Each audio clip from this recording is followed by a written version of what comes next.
Hello and good afternoon. Welcome to this webinar on offshore wind under pressure. My name is Jan-Willem Wagenaar. At TNO, I'm Program Manager Offshore Wind Energy, and I will be your host for today. We have many people attending this webinar, which is very great. Representative from industry, from policy, from knowledge side, and various others. This both nationally and internationally. We are very pleased with this, and we hope we have a very interesting webinar for you today. So what's on the menu today? Well, I'd like to go through the content of today, and while doing so, introduce the speakers to you. So I will start off by sketching a larger framework on EU level and national level on offshore wind energy. And after that, my colleague Irache Gonzalez Aparicio will take over. Irache is R&D Portfolio Manager, Wind Energy System Integration, and she will present on the results of the white paper that came out. After that, we will discuss about the findings of this webinar together with Tim Speelman and Sebastian Hers. Sebastian is a senior research scientist, particularly focusing on market analysis and policy making on the energy system. And obviously, he will have a look at the policy side of the study. And Tim is a consultant in sustainable industrial transformation, and he will shine his light on the industrial electrification side of the matter.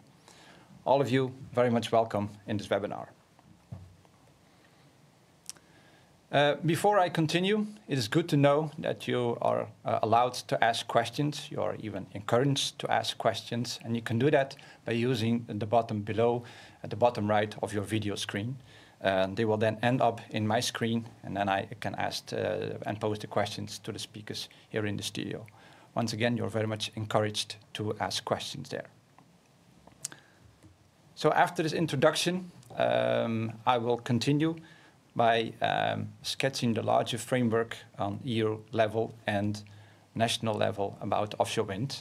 So I will say what are the goals and what are the activities on EU level, how do they look at national level, and how do we respond from TNO to this framework. Looking at the EU perspective, then the Green Deal was closed in 2019. And basically, it says that we want to be, as Europe, a climate-neutral continent in 2015. And our energy system should be fully CO2-free. Also, it was agreed to reduce our greenhouse gas emissions by 55% in 2030 towards, with respect to 1990. Also, the renewable share, renewable energy share of that in the energy mix should be 40% in 2030.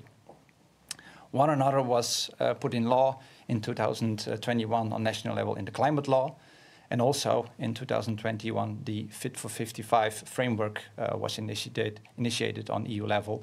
Basically, it is a approach how to achieve the goals in the Green Deal. Next to that, Repower EU was initiated in May of this year as a response to the war in Ukraine. And basically, it says that we don't want to have any dependency on Russian gas anymore, and that will accelerate the energy transition. Also, it says that we want to increase the share of renewable energy in the energy mix towards 2030 from 40% to 45%. There are not really explicit wind goals in that, but there are on solar energy and heat pumps and so forth. But there is a direct impact on wind energy through the permitting processing, particularly the acceleration of that, and the use of sustainable energy in the industrial processes. And last but not least, there was the Esbjerg Declaration from May of this year, where Germany, Denmark, Belgium, and the Netherlands together agreed to develop the North Sea as a European green power plant with multiple connected offshore energy projects and hubs. Also, an explicit goal of wind energy, namely that we should have at least 65 gigawatt in 2030 and at least 150 gigawatt in 2050. Last but not least, there was a goal on offshore produced green hydrogen, namely 20 gigawatt production capacity in 2030.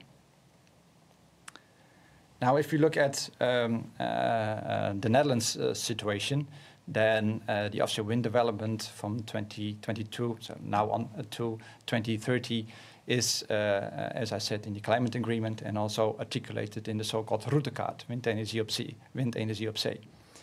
And there we see that around 2.5 gigawatt is installed and operational now. Then we talk about the Always wind farm, Amalia wind farm, Luchterduinen, and Gemini wind farm, and the Borselen wind farms. Then we have around another 2.3, 2.4 gigawatt is in development. So this is Hollandse Kust Noord and Hollandse Kust Zuid. That should become operational next year. And we have the tendered Hollandse Kust West wind farms, Lot 6 and Lot 7, and for which the Lot 7 winner was announced 2 weeks ago. Namely, RWE was the winner. And they will build a 760 megawatt wind farm, a 600 megawatt electrolysis onshore, and also 225 megawatt e-boilers. Then we have in development IJmuidenver and ten noorden van de Wadden, where IJmuidenver will be tendered next year. And last but not least, we have an additional around 12 gigawatts additionally to be developed towards 2030. Then we're talking about Nederwiek, Doordewind, and IJmuidenver. And, oh, sorry, one too quickly. And if we add that all up, then we do not only get to the 21 gigawatts, 21.5 gigawatt installed capacity by 2030 that the minister promises, but even 2 gigawatt more. And if you read the letter to the chamber carefully, then it says, well, it's basically some margin to just make sure that we get the goals that we want. So that's very good.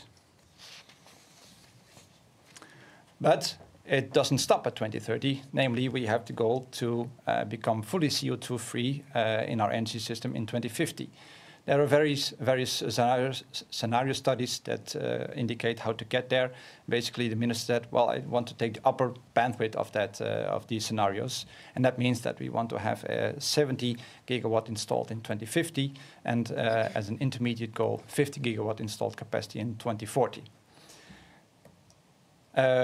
This will mean that we will have larger areas and also further from the coast, and we will go from a lot-based approach to a hub-based approach. And particularly this hub-based approach will make sure that we have the flexibility and the energy system that is needed. And of course, we also need a proper infrastructure for that. Not only the electrical infrastructure for that, but also the infrastructure to bring the offshore produced hydrogen through the shore. Because a lot of wind energy will be converted to hydrogen at sea. And in order to prepare for the large-scale hydrogen production at the North Sea, demonstration projects are needed before 2030 already. And it is assumed that a pilot will be there of around 100 megawatt, which will be part of a planned wind farm. And there will be an independent but separate project of around 500 megawatt hydrogen production capacity. Particularly, there will be chances for the so-called Lagelander area as a multi-energy area. And if we zoom into that area on the map, then you see here the Lagelander area more carefully with a lot of oil and gas platforms there. So definitely there is an opportunity there to combine one another and use it as a multi-use area.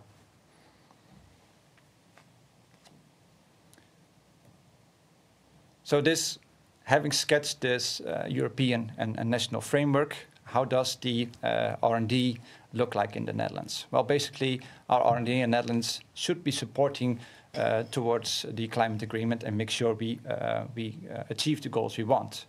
One another is formulated by the top sector Energie, and it has a specific mission called Missie A that we reformulating that we want to have a fully CO2-free electricity system in 2050. An innovation program is formulated around that, the so-called multi-annual mission-driven innovation program, and particularly Program 1 on renewable offshore electricity is aimed to support that mission. The TKI Wind op Zee is responsible for executing that program, and as TNO, we have aligned our R&D program with this MEP just to make sure that we reach the goals. So we have the European framework, the national framework on climate goals, and the Dutch R&D supporting that development. So what does that mean? How do we support with our R&D to that program and to the goals? Well, first of all, we look at market mechanisms and business cases. And as an example, my colleague Iratxe will, as the next speaker, go into that a bit more detail. And that's part of this webinar. Also, we look at concept designs of coupled systems. So for instance, if you couple an offshore wind farm to electrolysis, how should that be done? And of course, we want to be able to model that. And we do that through so-called energy management systems. And that basically monitors the energy flows. Which part of the wind energy is converted to electricity, which part is converted to hydrogen, and which part is stored in batteries. And of course, one step further is that we want to control that in an optimal way so that one another is optimized according to the guiding principles. And last but not least, we want to validate one another and also demonstrate it at a demonstration facility. And for that, we have raised a small-scale facility called Switch. Our next webinar will be about the details of that experimental facility. So that is what I wanted to tell you about the bigger framework on offshore wind in European, at the European level and in the Netherlands. And with that, I would like to give the floor to my colleague Iratxe. Iratxe, please, can you take over and elaborate on the white paper, please? Yes, thank you very much, Jan Willem. Good afternoon, everybody. Thank you very much to be here attending this webinar. So we are experiencing a drastic change in the energy system to achieve a climate neutral energy system. And that's why we are doing this study to how to sketch an offshore wind business feasibility in a flexible and electrified Dutch energy market by 2030. So wind will be the cornerstone of this transition, and TNO made this study because there are still main challenges that we need to tackle, not only from the governmental side, from the system side, but also from the wind industry side. I'm going to start explaining why it's so relevant, the offshore wind integration, what are the market trends that are driving the system, and what are the challenges that are bringing. After all, I'm going to discuss the TNO research and also the approach in a nutshell that we focused on. And then I will finalize showing some results, concluding and recommendations on the profitability of the offshore wind business case. So the offshore wind will be the primary source of power by 2030. And to achieve a carbon-neutral energy system based on electrified consumption, we will be very highly dependent on weather. So a significant amount of flexibility will be required for the security of supply because of this dependency of the weather. So today we have installed about 3 gigawatts in 2022. And the aim is to increase 7-fold by 2030, reaching the 21.5 gigawatt. And then if we look beyond, in 2050, we need to increase from today 23 times more. So we can imagine the efforts and all the work that we need to do to achieve this in a safe manner. So to achieve this climate neutral energy system, the market trends are not only related to the increase of the renewable capacity, but also we need to look at what is happening with industrial electrification.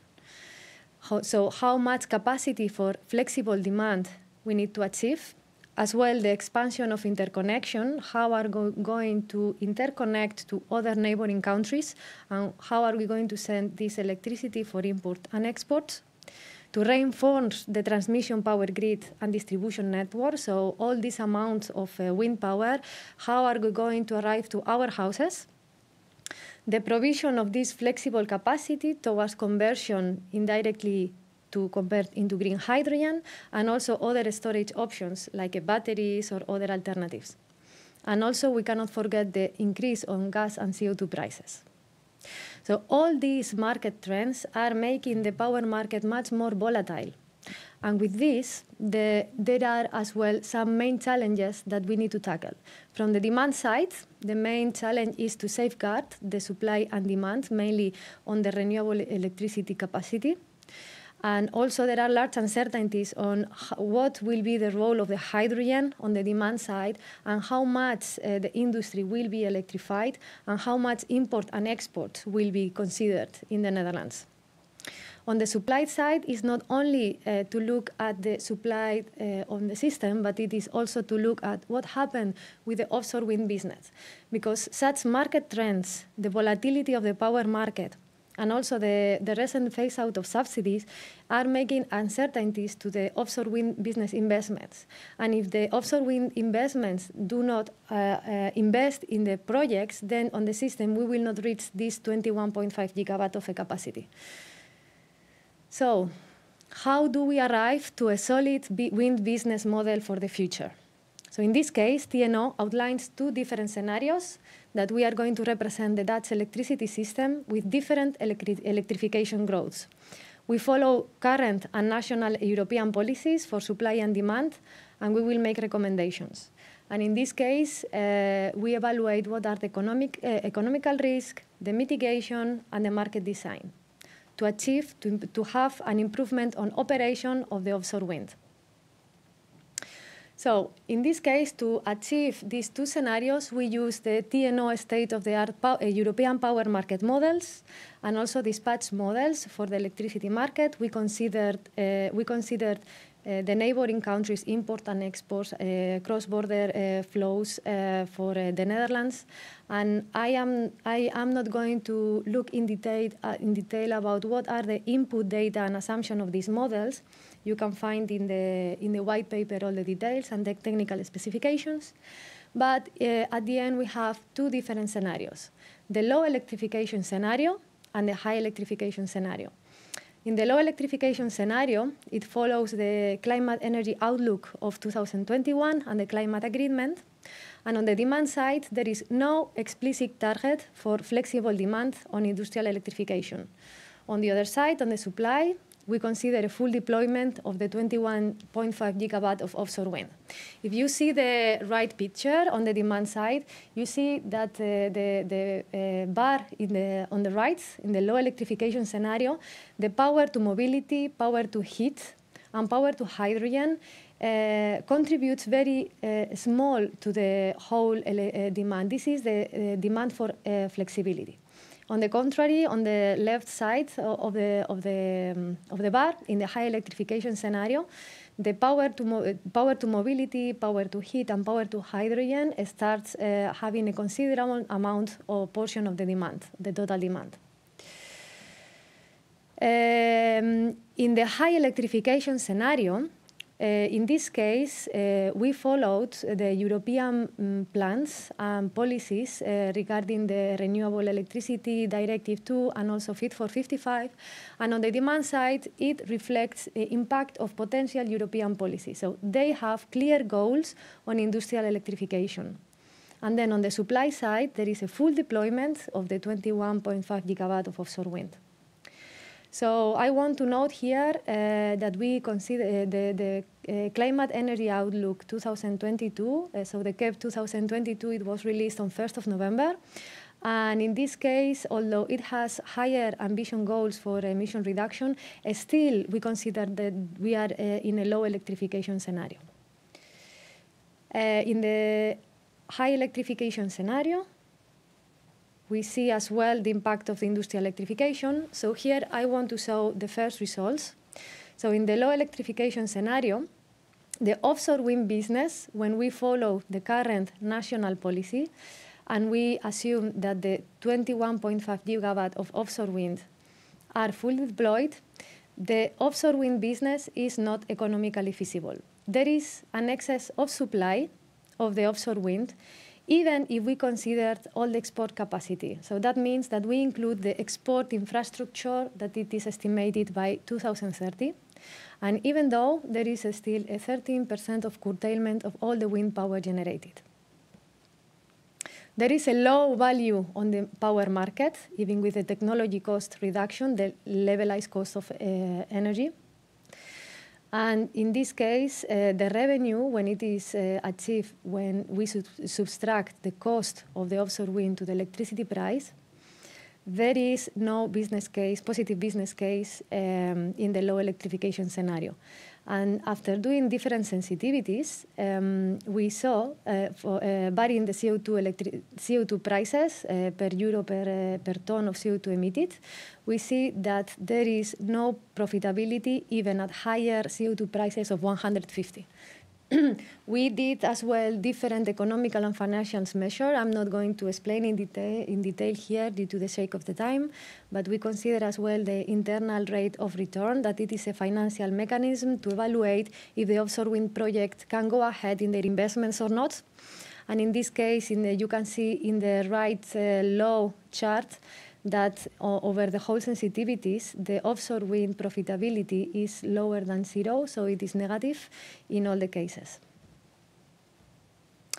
So to arrive to a solid offshore wind business, this is achieved with an integrated model approach. So it is positive with direct collaboration with industry,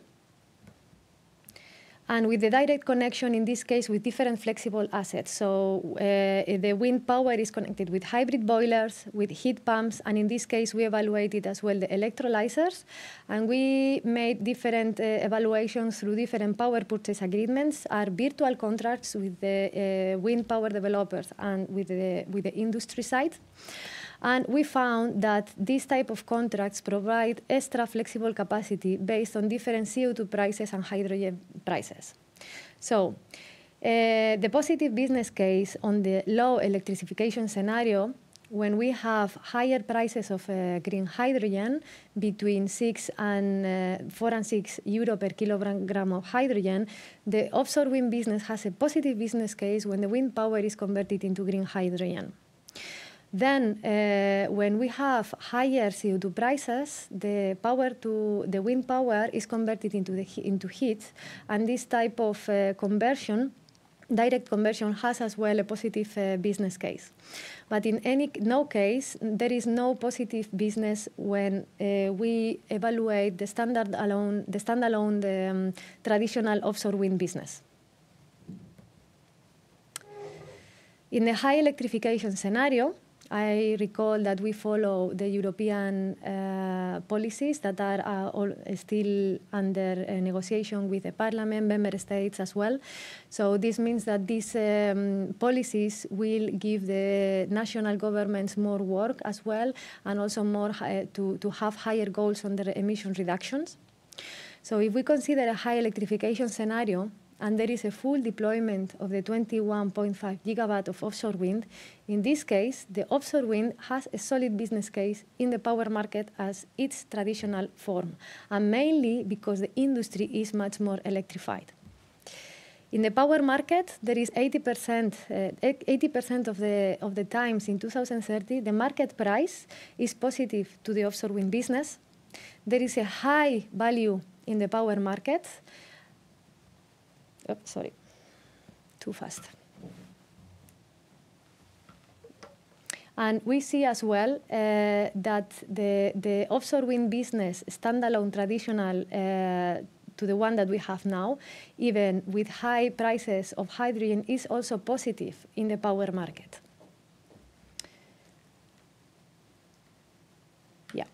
So even though in the high electrification scenario, if we evaluate this integrated model, the direct collaboration with industry, in particular with heat pumps, hybrid boilers, and as well electrolyzers, we see that even the integrated system improves the offshore wind business and helps decarbonizing the energy system.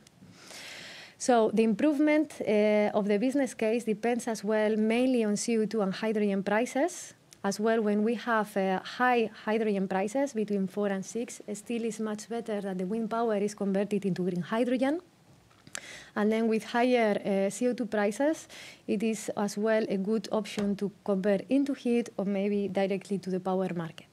As I mentioned before, in the white paper, you can find as well what are the best options and also much more details about how the business cases through different PPAs, power purchase agreement, has been done and why we selected as well this type of contracts. So ending up to the conclusions. So we saw that for a full deployment of 21.5 gigawatt of offshore wind by 2030, and then under the current policies, the business case is not economic. To have a feasibility of the offshore wind depends very much on the electrification on the industry. So more policy support to increase industrial electrification consumption is needed. And as a wrap-up, here we saw that on the supply side, we have clear goals on the offshore wind. We have very clear goals towards 2030. And as well, my colleague Jan Willem explained what were the trends since the climate agreement in 2019 from today. And then we need to reach to 70 gigawatt in 2050. However, still we don't have clear goals for the demand side and how much flexible demand we will need into the system. From the offshore wind developer side and the wind industry, to keep the offshore wind targets, the offshore wind business needs to be clear. And also they need to have a clear idea to invest to deploy these targets. But also they need to have a guarantee of revenue streams for the wind farms and as well the improvement of operating hours into the integrated market. So the approach here that we present is the integrated business approach, collaborating directly of the wind power to, in this case, to power to heat and power to hydrogen through a specific contracts and with different specifications with a direct collaboration between the wind and the industry. And from a system view, this integrated business at large enables to reduce the power market volatility because it acts as a hedge price fluctuation strategy. And as well, in this case, it helps as well to have less uncertainties on the volumes of the winds that is produced and is traded in the power market, and therefore the reduction of the amount of gas, and also facilitate the renewable deployment and reduce CO2 emissions with these P2X solutions. So that is all from my side to highlight what are the main messages of this white paper. I invite you to read the white paper because I gave you just a flavor of what is inside, but since the audience is very wide and you have more technical questions, please read it, and if you have any question, don't hesitate to contact us. Also for different types of collaborations, so if you have any question, just don't hesitate to contact any of us. So thank you very much all, and I pass the word to you. Yeah, it's very good. Thank you, Iratxe, for this interesting presentation. We have lots of questions coming in chat, which is good. And I'd like to start with you, Iratxe.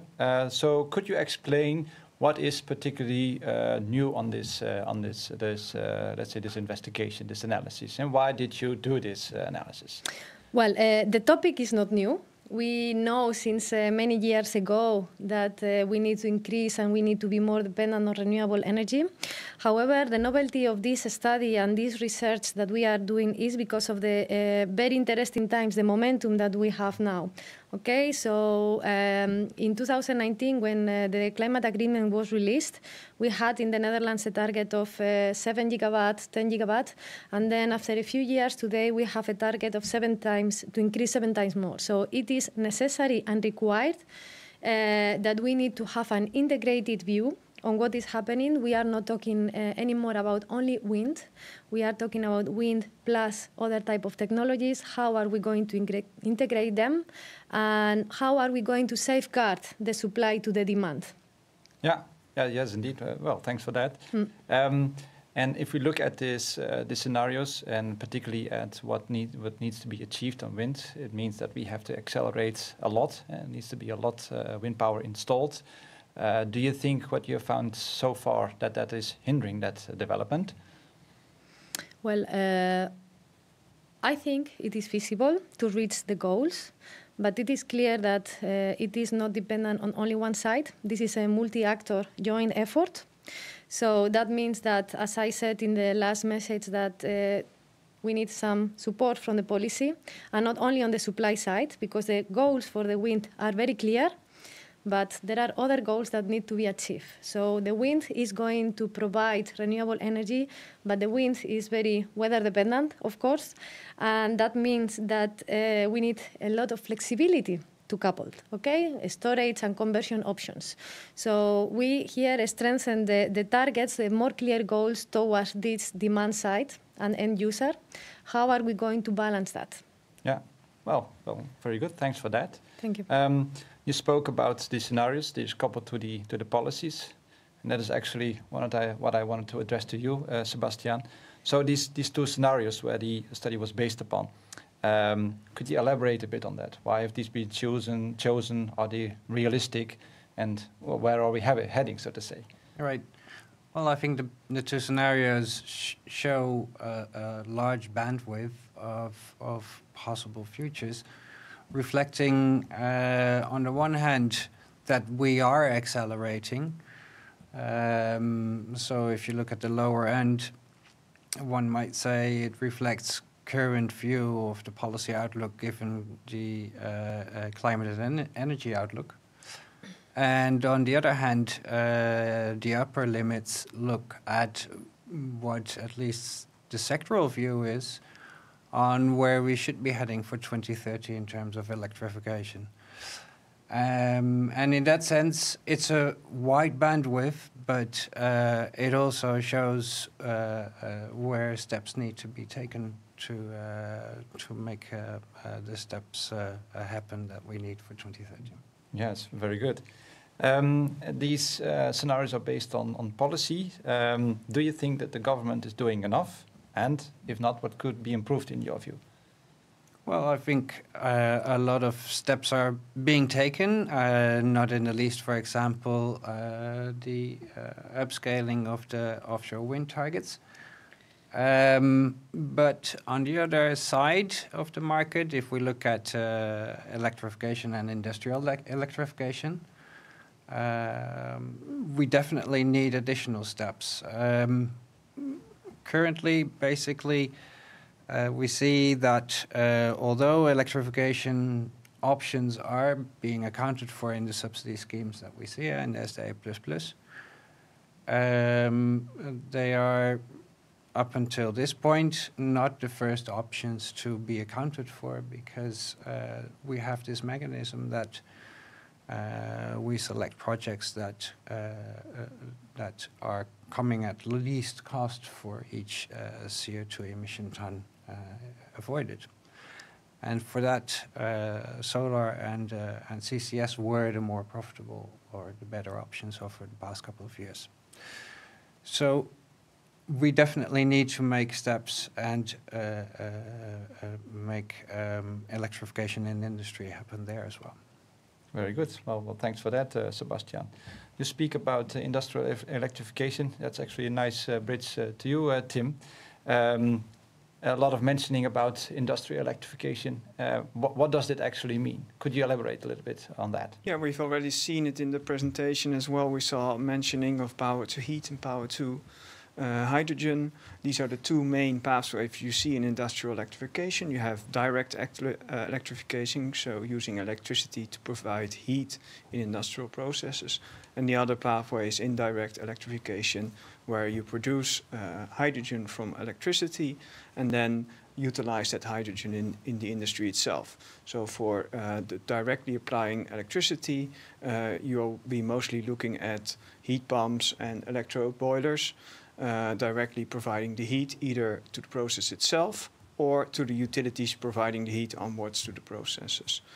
For indirect electrification, the hydrogen will be mainly used as a feedstock in the industry or to provide high temperature heat for that same industry. Okay, very good.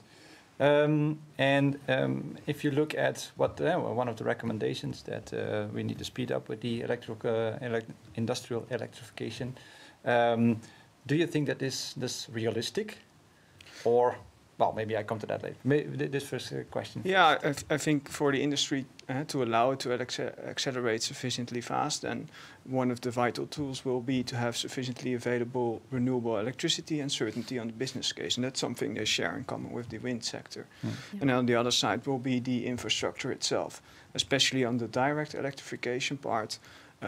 These low temperature heats that heat pumps and electrode boilers can provide, you'll mostly encounter them in food sector or in pharma. These are more spread out, so bringing the required electricity towards them, that will be an infrastructure challenge that has to be met. Yeah, okay, that is clear. Yeah, I wanted to actually also phrase the same question, but then slightly from the opposite, namely, what can industry do to make best use of offshore wind power?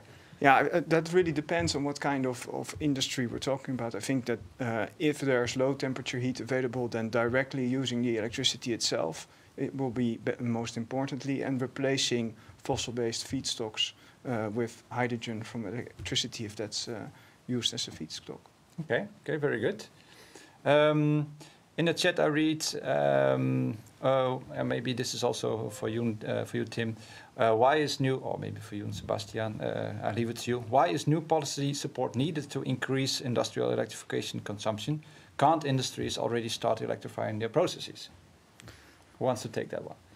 I think they can already start. I think that the hard thing here is that conventionally you would rather use gas to provide your heat than electricity, because the electricity was generated from the gas in any place. So the electricity would be more expensive, and you would be encountering throughout the value chain more conversion errors. So that's why it's important to scale up renewable electricity to make sure that we're not using fossil to generate that same electricity. And looking at current gas prices, you would also expect renewable electricity to provide lower prices. But still, I would say that policy support will be required to get started. Heat pumps are not available current or limited in scale for their availability, so scaling them up would allow industry not to end up in specialty sizes each time if they are going up for significant scale. Okay. Any reflections on the? I couldn't agree more. I think it's absolutely on the spot. There is what we call a non-rendabele top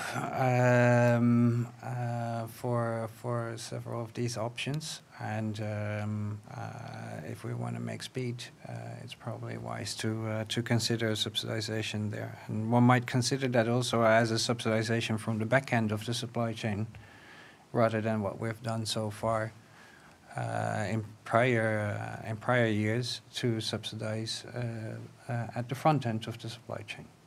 Okay, okay, very good. I see also some questions coming in on batteries. There's let's see, what roles do you see battery storage play in the offshore business case? Who wants to take that one? Well, I can answer that. And the batteries, we didn't mention anything here, but the batteries also play an important role on the storage and flexibility. Hydrogen is for the indirect electrification and the conversion, but the battery are very used as well to shift in time the moment when the wind power can be inserted into the grid. So to smooth as well the power prices as well, and the generation can be a bit more stable, and also to reduce the base load, for example, for the gas dependency. So I think, and it's clear as well, the batteries as storage options play a very important role, and I don't think that we shouldn't disregard any other options. Okay. So those options are all complementary. Okay. Okay, very good. That's I think a relevant answer to the question. I see also some questions about hydrogen, and I'm going to read out loud. Is hydrogen seen as a flexible load, or will it be a base load running the electrolysis at near full or full load continuously? And a second related question: Will hydrogen stored for backup power or be converted back to electrons during times the wind and solar resources are very low? A double-layered question, but I think for the first part, which was on the full load hours, I think if we start replacing fossil-based hydrogen as a feedstock with green hydrogen, it will be important to actually produce that hydrogen from green electricity. So I think they will be running on a baseload electricity, but importantly, it will follow the load curve of wind. I think current business cases would get to about 5,000 full load hours. I don't know if you have anything to add on that, but that's, I think, on the number of full load hours. And the second question? Sorry, it's not on my screen anymore. Okay. So we have to keep it like that. Yeah. I don't know if you have anything to add. Oh, I would absolutely agree. I think the second question referred to whether there was a role for hydrogen to be by form of reconversion into electrons again, which I think if you look at a CO2-free electricity system in the longer run, it is a very viable option for the Netherlands, where we have quite a bit of gas-fired facilities that can be transformed into hydrogen-fired facilities. So basically the answer is, I think for the Netherlands, definitely a sensible pathway. Okay, very good. You mentioned the gas firing, and that is of course also one of the things in the white paper. There's actually also a question about it. And it's formulated as, why is the amount of gas higher in supply of high electrification supply than in low electrification case? So could you reflect upon that? Yeah, in the high electrification case, we consider that there is the full deployment of renewables. It's and on the demand side, the flexible demand for electricity and the static demand, the conventional demand, is also higher. So that means that there is enough renewable capacity to be fully utilized, but at the moment that there is no enough wind resource, we still need to rely on the gas as a base load to meet the certain demand and as well the flexible demand that it is considered in that scenario. So in that high electrification scenario, we fully utilize the renewable, even there is more capacity, more capacity and more room for higher capacity of renewable, but still there is a need to have a base load, and in this case we assume that it was gas. Okay. Yeah. I think it's a sensible and logical outcome also. If you look at electricity demand going from 120 to, well, the highest level. Yeah, 20% more higher. Yeah. Yeah, basically you might wonder what happens then. Who's going to fill that void? And that would be, in the current situation, the gas-fired facilities, because we're looking at a phase-out of coal-fired facilities in the Netherlands by 2030. So. Yeah. And any other reflections on where this use of gas is also going, also in the realm of reducing CO2 emissions? Well, in the coalition agreement, there's at least a proposal to start developing alternatives in natural. In CO2-free gas-fired facilities, and that still has to take form. But in principle, that would be a pathway to develop alternatives for gas-fired electricity. Very good. Yes. I have here a question, and that is, in your analysis, do you assume variable megawatt-hour prices, and how much can they vary? Well, I think the answer is yes, but how much can they vary? Steady? Well, I assume that they refer to the electricity prices because we use the power market modeling, and then we clear the price at every hour.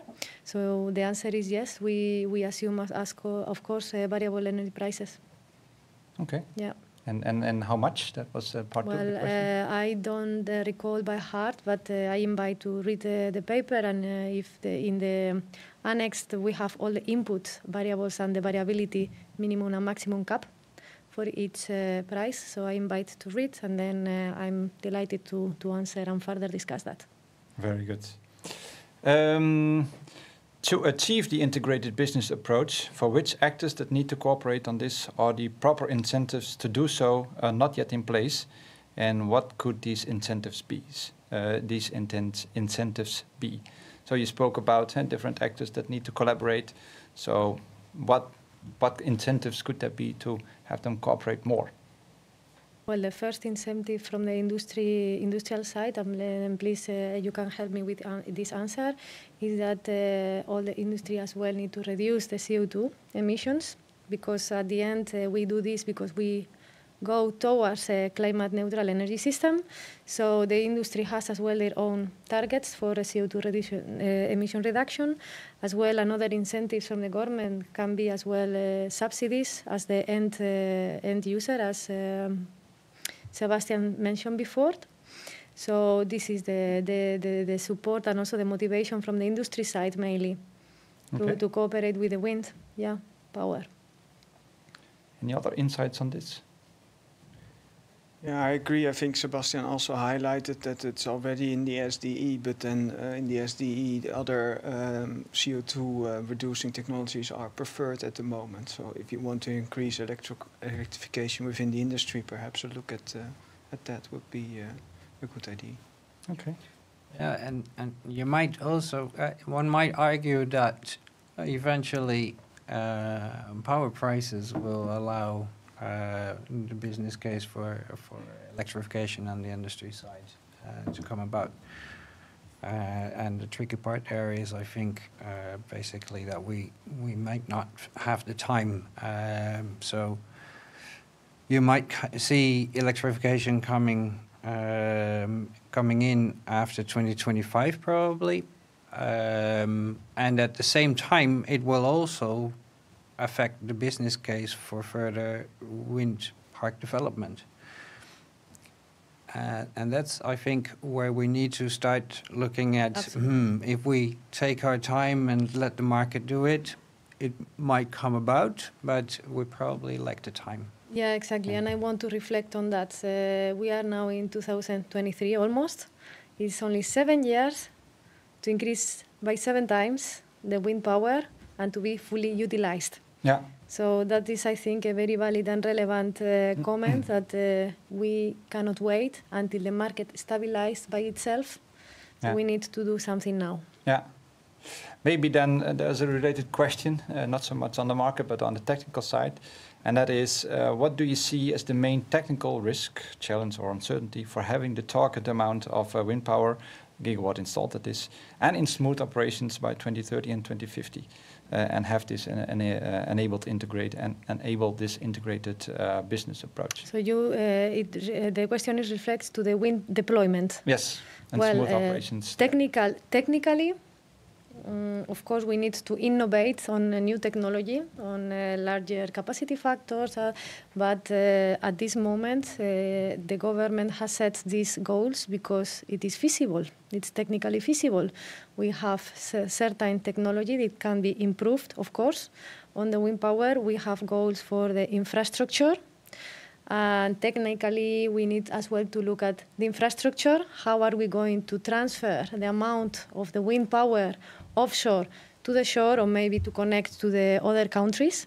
So I would say that wind power deployment, the technology is there, although we need to innovate more on that.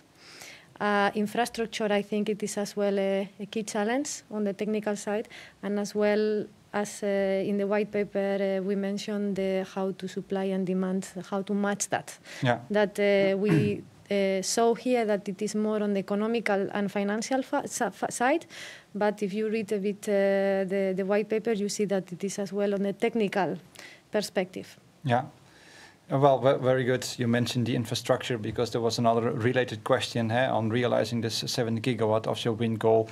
What you see is the most important barrier. Mm-hmm. You already mentioned infrastructure, so you see that as the most important barrier. And if so, what would be a second important barrier? Second important barrier, where there are, I don't like to call it barriers, let's call it challenges. But if we look towards 2050, now we enter in another debate. I think we are talking about, you mentioned in your introduction, Jan Willem, that we are moving from the wind farm to energy hubs. that we will, it will be covered by, we are energy islands and energy hubs that we will not handle wind power, but also as well hydrogen hubs, as well offshore hydrogen hubs as well, storage, and then the interconnection capacity, the interconnection infrastructure with other neighboring countries. There are a lot of plans going on, conventions as well there. And of course, an important challenge that we are as well researching at TNO is the upscaling of the offshore green hydrogen production when the wind farms are very far from the shore, that we can combine not only to sell the electricity, but also to convert into hydrogen and export or import through the sea. So there are challenges, but with these challenges, there are new solutions. And we are all working on that. Okay, very good. Thanks for that reflection, Jaatje. I see another question in the chat. Actually, there are quite a lot of them, so thanks for that. Do you consider supply chain price increases and cost of the additional requirements from government, for instance, financial bid elements and investment in ecology, and do we consider them in our LCOE calculations? I think that is a proper question for you. Do you want me to repeat it? Yes, a bit slowly. Yeah. Do you consider supply chain price increases and costs of the additional requirements from the government in our LCOE calculations? And examples are financial bid elements or investments in ecology. Yeah, that is a very good question.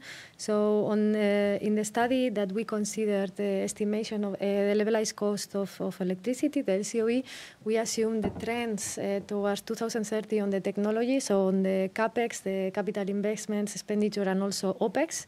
In this case, we do not consider investment on the multi-use as well on the ecology, but a reflection or maybe a question here as well is that this should be reflected in the cost of the wind energy, or maybe we should socialize that cost, or who should take care of that. But this is an important part that we should consider as well, because if we are aiming to increase up to 70 gigawatt of offshore wind in 2050, the ecology and the mitigation of these impacts, birds impact, the migration and so on, it is necessary to consider indeed. And then the multi-use in the offshore, in the North Sea. Okay, very good. Thanks for that reflection. We have been talking about policies and what could be done in that respect, and there is also a question on to what extent could these be taken up in the bids, so to say, so in the requirements of the tender. Is that something you can reflect on, Sebastian? Well, I think it's been one of the recommendations of the extra opgave for industry in the past, and several others, and it has been part of the recent bids. Yes, this is definitely a pathway, also because it allows for market parties to find each other and assess what the opportunities are in joint supply chain development, if you like. But I think in the longer run, you will be looking for opportunities to basically allow a wider market perspective to be at hand, because it basically allows eventually allows for more liquidity and more alternatives to be offered. So I think both should be pathways to explore. Okay.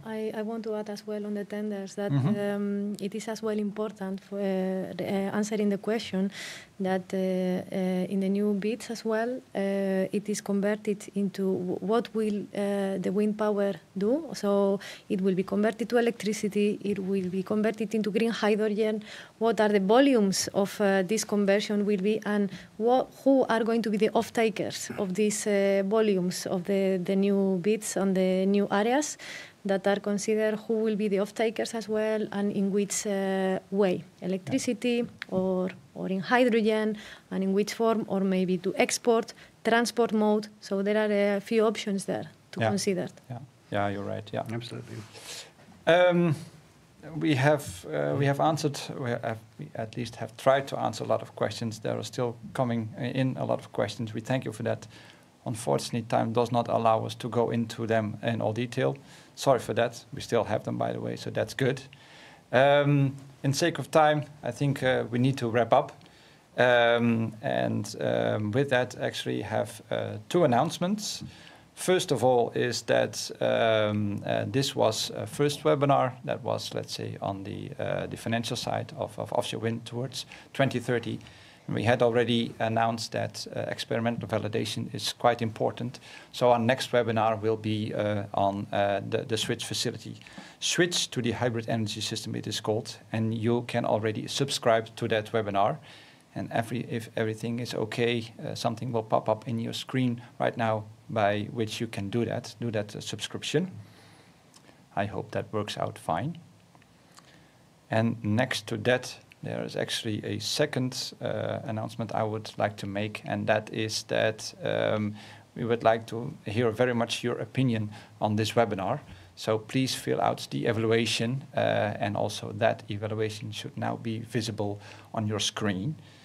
So, like I said, we value your feedback.